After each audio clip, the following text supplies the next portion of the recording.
এবং কালকে আমাদের একটি কর্মসূচি ছিল, আপনারা জানেন আর.জি. কর সমেত আরও আনন্দপুর থেকে শুরু করে বহু জায়গায় নারীদের মান সম্মান যেভাবে বিপন্ন হয়ে পড়ছে দিনের পর দিন, এবং আর.জি. করে যে ঘটনাটি ঘটেছে আপনারা জানেন, সেই ঘটনাটি ঘটেছে আলাদা ব্যাপার। এই ঘটনার সাথে কিন্তু আপনি মনে রাখবেন প্রথম থেকে পুলিশ প্রশাসন ও সরকার এই ঘটনাটাকে অন্যরূপ দেওয়ার চেষ্টা করেছিল।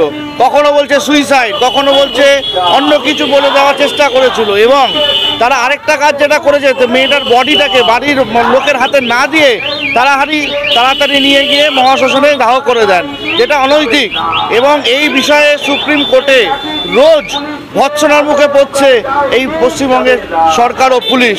কালকে আমরা স্বাস্থ্য ভবন ঘেরাও অভিযানে গেছিলাম, সেখানে অনৈতিকভাবে আমাদের নেতৃত্বদের ওপর ওরা লাঠিচার্জ করে। আমাদের বিরোধী দলনেতা, আমাদের নয়নের মণি শুভেন্দু অধিকারী মহাশয়কে ওনারা অ্যারেস্ট করেন। তার প্রতিবাদে আমরা নেমেছি, যাতে এই চাকদার প্রশাসন, চাকদার মাটিতে প্রত্যেকটি মেয়ের সম্মানকে তারা যাতে সসম্মানে, যারা রাতে বেরোয় বা দিনে বেরোয় বা সকালে বেরোয় বা রাতে যারা নাইট শিফটে ডিউটি করে, তাদের প্রত্যেকের যাতে সুরক্ষাটা সুচিন্তিত করতে পারে, সেই দাবি নিয়ে আমরা আজকে মাঠে নেমেছি।